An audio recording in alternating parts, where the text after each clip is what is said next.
வணக்கம். இது உங்கள் ஊடகம், தமிழர்களுக்கான ஊடகம் ஜீவா டுடே. திருவள்ளுவர் காவி ட்ரெஸ் போட்டிருந்தாரா, பச்சை ஆடை உடுத்தியிருந்தாரா, இல்லை வெள்ளை ஆடை உடுத்தியிருந்தாரான்னு ஒரு பெரிய சர்ச்சை போகுது. இதுக்கு காரணம் சங் பரிவார் ஆளுநர் எப்பயும் போல வள்ளுவரை பிடிச்சிக்கிட்டு காவி உடை உடுத்தி ஒவ்வொரு முறையும் அந்த பிரச்சனை பண்ணுறாங்க. அப்போ கடுமையான எதிர்வினையை திமுக கூட்டணியில் இருந்த கட்சிகள் செஞ்சாங்க. இப்பயும் திமுக, பெரியாரி அமைப்புகள், திராவிட இயக்க சிந்தனையாளர்கள், இடதுசாரி சிந்தனையாளர்கள் தங்களுடைய எதிர்வினையை ஆற்றியிருக்கிறாங்க. ஆனால் தமிழ்நாடு முதலமைச்சர் பண்ண மாட்டார். ஏன்னா அவர் எதுக்குமே பேச மாட்டாருங்கனால இதுக்கு அவர் பேசுவார்னு எதிர்பார்க்க முடியல. இதுக்கும் அவர் கண்டனம் தெரிவிக்கலை. சரி, விட்டுருங்க. நம்ம அந்த சப்ஜெக்ட் வேணாம். நம்ம இந்த வள்ளுவர் காவி வெள்ளை உடை அது குறித்து பத்திரிகையாளர் பாண்டே ஒரு கருத்து போட்டிருந்தாரு. கலைஞர் அவர்கள் காலத்தில் தான் அவருக்கு வெள்ளை உடை உடுத்தப்பட்டது. அதுக்கு முன்னாடி வரையும் திருவள்ளுவர் பிறந்த காலத்துலேருந்தே காவி ட்ரெஸ் தான் போட்டிருந்தாரு. காவி ட்ரெஸ்ஸில் தான் படமே வரைஞ்சாங்க அவருக்கு. அந்த படத்தை திட்டமிட்டு கலைஞர் அவர்கள் மாற்றிட்டாரு வெள்ளை ட்ரெஸ்ஸா, அதனால் திருப்பியும் காவி ட்ரெஸ் போடணும்னு கலைஞர் மீது உள்ள வன்மத்தையும் வள்ளுவர் மீது உள்ள வன்மத்தையும் பாண்டே சேர்ந்தே கொட்டியிருக்கிறார். பாண்டே ஒரு பீகாரிலிருந்து இங்கே வந்திருக்கிறாரு. இங்கே நம்ம தமிழரின் அடையாளமான, தமிழர்களின் பெருமிதமான வள்ளுவருக்கு என்ன ட்ரெஸ்ஸு கலர் இருந்ததுன்னு அவர் நமக்கு சொல்கிறாரு. என்ன சொல்ல இது? அவர் ஒரு பத்திரிகையாளராக இருந்துட்டு வரலாற்று பிழை செய்யக்கூடாது. இப்போ நான் தமிழருங்கிற விஷயத்தில் நான் பெருமை உடையவன். தமிழ் உணர்வு உண்டு, சுயமுறைய உணர்வு உண்டு. ஏன் தமிழ் மொழியை நீச மொழின்னு சொன்ன ஆரிய கூட்டத்திடம் நான் விமர்சனம் உண்டு, நான் சண்டை போடுவேன். ஆனால் எனக்கு பிடிக்காத, எனக்கு எதிர்கருத்து உடையவர்களை கூட தப்பான விஷயம் சொல்ல மாட்டேன். நான் தப்பான வரலாற்று பிள்ளையை சொல்ல மாட்டேன். அப்படி ஒரு தத்துவத்தை பெரியார் யாருக்கும் போதிச்சது கிடையாது. நமக்கு பிடிக்காதவங்களா இருந்தாலும், நம்ம கொள்கைக்கு எதிரானவங்களா இருந்தாலும், நம்முடைய இன பகைவர்களாக இருந்தால் கூட அவங்க மீது தப்பான விஷயத்தை பண்ணக்கூடாது. கோட்சேவை பற்றி கூட விமர்சனம் தான் வைக்கணுமே ஒழிய கோட்சேவை பற்றி இல்லாத பொல்லாத நம்ம பேச மாட்டோம். ஆர்எஸ்எஸ் பற்றியே ஏதோ ஒன்று அவங்க என்ன செஞ்சுருக்காங்கன்னு சொல்லி விமர்சனம் பண்ணுவோம். ஆனால் பாண்டே போன்றவர்களுடைய நேர்மையை பாருங்களேன். இவங்களா பொய்யான விஷயத்தை அடிச்சு விடுறது. ஒரு பத்திரிகையாளராக இருக்கிறாரு, உங்களை உண்மைன்னு நம்பி எத்தனையோ பேர் கேட்க வாய்ப்பு இருக்கு. திருவள்ளுவர் காவி ட்ரெஸ் தான் போட்டிருந்தாரு, கலைஞர் தான் வெள்ளை ட்ரெஸ்ஸை போட்டாருன்னா இது எவ்வளவு தப்பான விஷயம். அதாவது இதுக்கு ஆதாரத்தை பாருங்க. இதை முடிஞ்சா பாண்டே அவர்கள் நான் சொன்னது தப்புன்னு சொல்லி நிரூபித்து அவர் பேசக்கூட நான் தயார். எங்கேயும் நான் பேச தயாராக இருக்கேன். இப்போ ஒரு படத்தை காமிக்கிறேன். ஐயா கிருபானந்த வாரியார் பக்கத்தில் திருவள்ளுவர் படம், வெள்ளை ட்ரெஸ் போட்டு தான் திருவள்ளுவர் இருக்கிறார். இப்படி தான் அவர் இருக்கிறார். ஐயா இருப்பவர் திராவிட கழக தலைவரோ, திராவிட முன்னேற்ற கழகத்தை சேர்ந்தவரோ, கடவுளே இல்லைன்னு சொல்கிற கம்யூனிஸ்டோ கிடையாது. ஐயா முருக பக்தர், மரியாதைக்குரிய திருமுருக கிருபானந்த வாரியார் அவர்கள் ஐயா அவங்க இருக்கிறாங்க. ஓகேங்களா? அவர் பக்கத்தில் இந்த படம் இருக்குது. இந்த படம் திறந்து வச்ச இடம், அந்த படத்தில் பார்த்துருப்பீங்க. 1960. 1960 யார் தமிழ்நாட்டின் முதலமைச்சர்? கர்ம வீரர் காமராஜர் ஐயா அவர்கள் முதலமைச்சராக இருக்கிறாங்க. அப்போ காமராஜர் ஐயா காலத்திலேயே வெள்ளை சட்டை உடுத்தி தான் திருவள்ளுவருடைய படம் இருந்திருக்கு. 1959 வேணுகோபால் சர்மா என்கின்ற ஒரு அற்புதமான ஓவியர் திருவள்ளுவர் படத்தை இப்படி வரைஞ்சிருக்கார். அவருடைய பையன் இன்னும் சாட்சியா இருக்காரு, ஸ்ரீராம் சர்மா என்பவர் ஒரு அழகான கட்டுரை எழுதி பாண்டே அவர்களுடைய நீங்க இவ்வளவு அப்பட்டமா பொய் சொல்லலாமான்னு கேட்டிருக்கிறாரு. அவர் சொல்றாரு, 1959 எங்க அப்பா இந்த திருவள்ளுவர் படத்தை வரைகிறதுக்கு என்ன மாதிரியான ஒரு தவம் மாதிரி இருந்து இந்த திருவள்ளுவர் படத்தை வரைந்தாரு. அதனுடைய வரலாற்றை கொச்சைப்படுத்தி பாண்டே பேசலாமான்னு கேட்பது திராவிட கழக உறுப்பினர் கிடையாது, வேணுகோபால் சர்மா ஓவியர் அவருடைய மகன். ஆதாரத்தோடு இந்த படத்தெல்லாம் எடுத்து போட்டிருக்காரு. 1959 இந்த படம் வரையும் போது தமிழ்நாட்டின் முதலமைச்சர் யாரு? கர்ம வீரர் காமராஜர். அப்போ கலைஞர் வந்ததுக்கு அப்புறம் தான் அது வெள்ளை சட்டையா மாறுச்சுன்னா கலைஞர் எப்போ வந்தாரு? அவர் அறிஞர் அண்ணா மறைந்த பிறகு 1969 தான் கலைஞர் வந்தார். அப்ப 11 ஆண்டுகளுக்கு முன்னாடியே திருவள்ளுவர் படம் இப்படி இருந்ததற்கான சாட்சி இருக்கு. வரையும் போதே வெள்ளை சட்டையில தான் வரைஞ்சிருக்காங்கன்னு சாட்சி இருக்கு. ஆனா மயிலாப்பூர் மதினா லாட்ஜில் வச்சு வரைஞ்சது. இதை ஆதாரத்தோட பாண்டே மறுப்பாரான்னு கேட்பது நாம கிடையாது, ஸ்ரீராம் சர்மா. இந்த படத்தை வரைந்த ஓவியரோட பையனே ஆதாரத்தை தராரு. இதுக்கு மேல என்ன ஆதாரம் வேணுங்கள? இப்ப பாண்டே அவர்கள் போற போக்கில் தமிழ்நாட்டு இளைஞர்களிடம் திருவள்ளுவர் காவியில் தான் இருந்தார், திருவள்ளுவர் ஒரு இந்து, திருவள்ளுவர் ஒரு சனாதனி, திருவள்ளுவர் ஒரு இந்துத்துவவாதி, திருவள்ளுவர் இந்து மகா சபையில் இருந்தார் அப்படிங்கிற ரேஞ்சுக்கு பேசிடுவாங்க. ஆர்எஸ்எஸ்ல முக்கியமான ஆளு, குழந்தையா இருக்கும் போதே அபினவ் பாரத்தில் இருந்தாருங்கிற அளவுக்கு இவங்க கதையை கட்டி விடுவாங்க. ஆனா எவ்வளவு ஒரு பொய் பாருங்க. உண்மைக்கு மாறான விஷயங்களை இப்படி பதிவு செய்யலாமா? இப்ப நான் ஆதாரத்தோடு போட்டுட்டேன். ஜீவா டுடேக்கு மறுத்து போட சொல்லுங்க. வேணுகோபால் சர்மாவுடைய பையன் ஸ்ரீராம் சர்மா அந்த படத்தை வரைஞ்சவர் அவர் இருக்காரு. அவர் ஆதாரத்தோட மறுத்து படங்கள் ஆதாரம் வச்சிருக்காரு. அவருக்கு மறுத்து வீடியோ போட சொல்லுங்க. அப்ப இவங்க சொல்லிட்டு இதுக்கு மறுப்பு தெரிவிக்க மாட்டாங்க, போய்கிட்டே இருப்பாங்க. இதுதான் ஆபத்து. தமிழ் அப்படிங்கிற விஷயத்த பாண்டே ஆர்எஸ்எஸ்காரர்கள் கையில் எடுக்கிறதுக்கும் பெரியாரிஸ்டுகள் கையில் எடுக்கிறதுக்கும் வித்தியாசம் இருக்கு.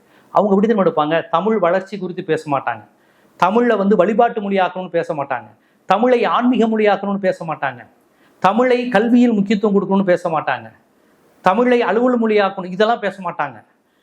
திராவிட இயக்கமும் பெரியார் இயக்கமும் என் தமிழை அலுவல் மொழியாக்கு, நீதிமன்ற மொழியாக்குன்னு பெரியார் இயக்கம் போராடுது. வழிபாட்டு மொழியாக்கு, கடவுள் நம்பிக்கை இல்லாத இயக்கம் தான். ஆனா தமிழனுக்கு அவன் கடவுள் நினைக்கிற சிவனையும் முருகனையும் அவன் மொழியில பேசணும், சமஸ்கிருதம் கூடாதுன்னு. தமிழை கையில் எடுக்கிற பாண்டே தமிழை முதன்மை கொடுத்துட்டு சமஸ்கிருதம் வேணான்னு சொல்லுவாரா?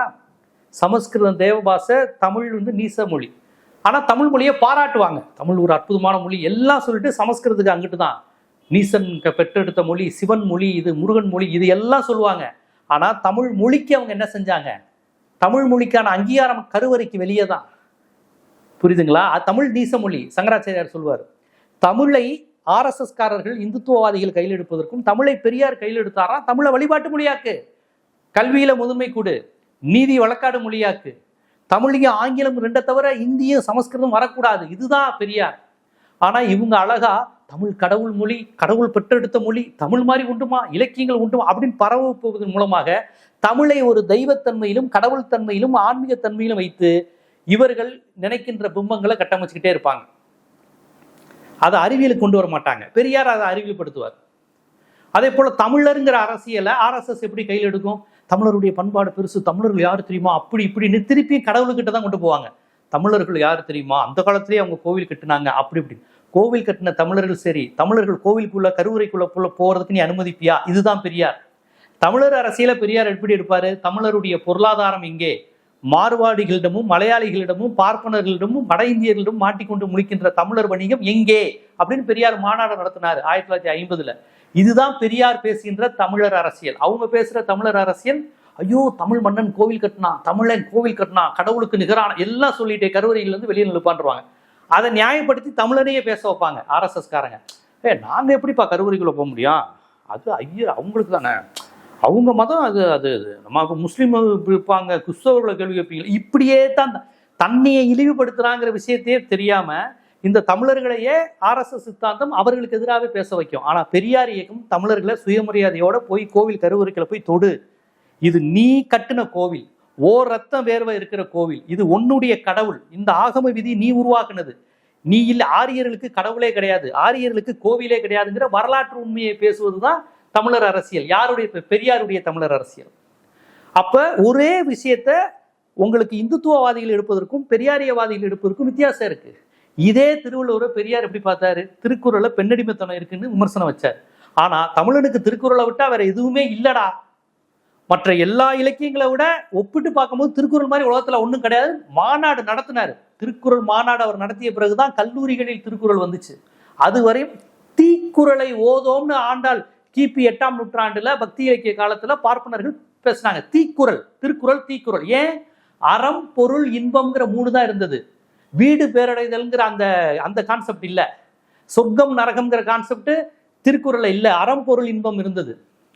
சோ அவர்களுக்கு பிடிக்காத விஷயங்கள், சனாதன எதிர்ப்பு அதுல இருந்தது, பிறப்போக்கும் எல்லா உயிருக்கும் இருந்தது.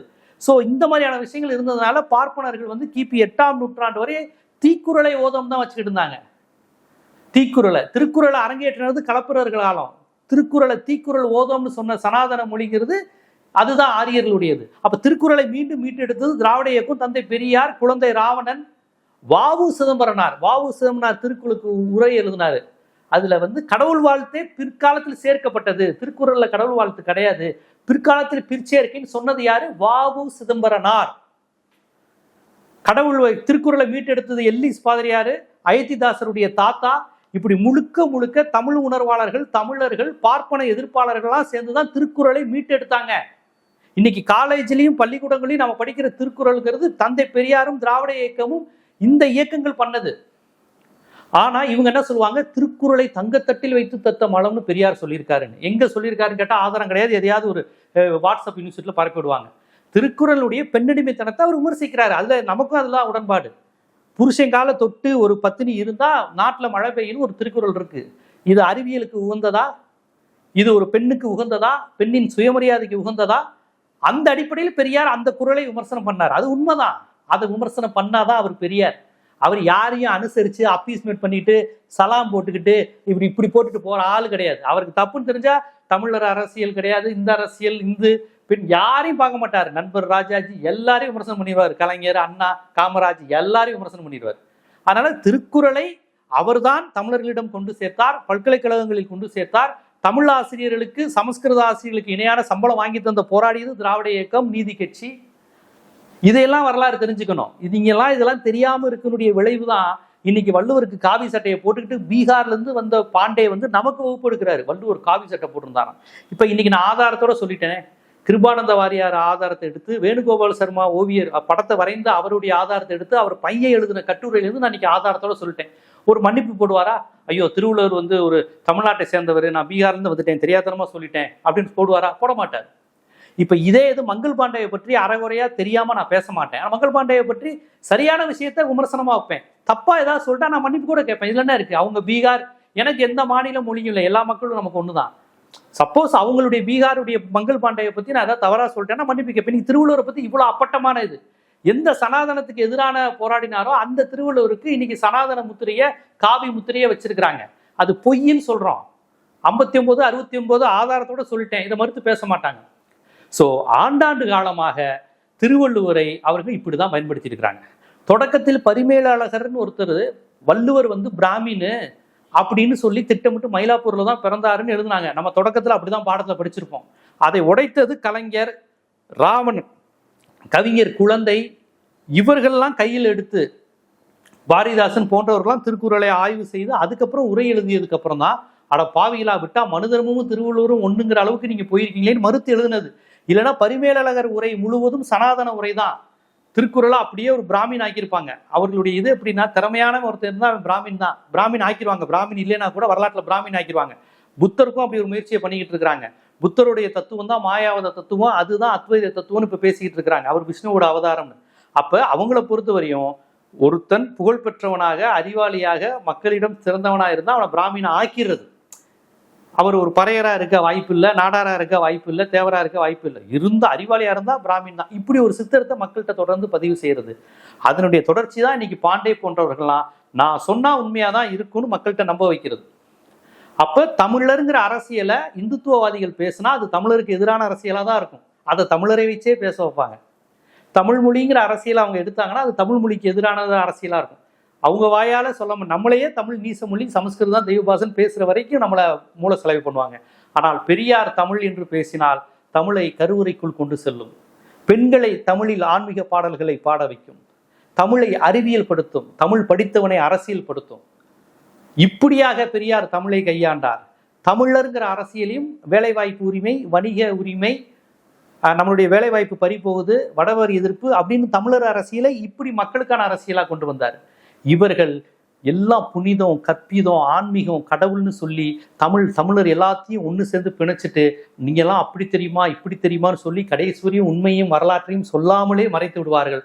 அப்படி ஒரு வேலைதான் திருவள்ளுவர் விவகாரத்திலும் இவர்கள் செய்திருக்கிறார்கள். திருக்குறள், திருவள்ளுவர், இதை போராடி மீட்ட இயக்கம் திராவிட இயக்கம், நீதி கட்சி, தந்தை பெரியார், குழந்தை ராவணன், டாக்டர் கலைஞர் இவர்களுக்கு உண்டு. முக்கியமாக கப்பலோட்டிய தமிழர் வ.உ. சிதம்பரனாருக்கு உண்டு. திருக்குறளுக்கு பகுத்தறிவு உரை இயற்றியது அவர். இவர்கள் எல்லாம் இருந்து பரிமேலழகர் போன்ற சனாதனிகளிடமிருந்து திருக்குறளையும் திருவள்ளுவரையும் காப்பாற்றி இன்னைக்கு நம்ம படிச்சுக்கிட்டு இருக்கோம்னா அது காரணம் தந்தை பெரியாருடைய இயக்கம் தான். திருக்குறள் மாநாடு நடத்தின தலைவர் அவரு. இன்னைக்கு திருக்குறளை தூக்கி பிடிக்கிற எந்த பார்ப்பனர்களும் எந்த RSSகாரரும் திருக்குறளுக்கு மாநாடு நடத்தல. திருவள்ளுவரை தீட்டா வச்சிருந்தாங்க. ஏன்னா அவர் கடவுளை பத்தி பேசல, மறுமையை பத்தி பேசல, சொர்க்கம் நரகம் பத்தி பேசல. அதனால அது ஒரு ஆசீவக இலக்கியம், சமண இலக்கியம் அப்படிங்கிற அடிப்படையில சனாதனிகள் அதை ஒதுக்கி வச்சிருந்தாங்க. அதை மீட்டெடுத்த பகுத்தறிவாதி தந்தை பெரியார், மீட்டெடுத்த தமிழர் தலைவர் தந்தை பெரியார். அந்த இயக்கம் தான் பண்ணுச்சு. இதையெல்லாம் பேச வாய்ப்பு நமக்கு கொடுத்துருக்கிறது பாண்டே தான். ஏன்னா அவர் இந்த பொய்யை சொல்லலைன்னா, திருவள்ளுவர் காவி போட்டிருந்தாரு அப்படின்னு ஒரு பொய்யை சொல்லலைன்னா ஆதாரத்தோட 1959 அந்த படம் வரையும் போதே வெள்ளை சட்டை தாங்கிற அந்த உண்மையை உங்களுக்கு எடுத்து சொல்ல வாய்ப்பா அமைந்திருக்காது. அந்த வாய்ப்பை பயன்படுத்தி பல வரலாற்று நிகழ்வுகளையும் சொல்வதற்கான வாய்ப்பு கிடைச்சிருக்காது. அந்த வாய்ப்பை தந்த பாண்டேக்கு நன்றி. நீங்கள் இதற்கு ஒரு மன்னிப்பு தெரிவித்து ஒரு வீடியோ போட்டீங்கன்னா உங்க நேர்மையை நான் பாராட்டுவேன். இது போன்ற அரசியல், சமூகம், சினிமா, பொருளியல், சட்டம் போன்ற பல்வேறு விழிப்புணர்வு காணொலிகள் உங்களை வந்து சேருவதற்கு ஜீவா டுடே சேனலை சப்ஸ்கிரைப் பண்ணுங்க, ஆதரவு. நன்றி.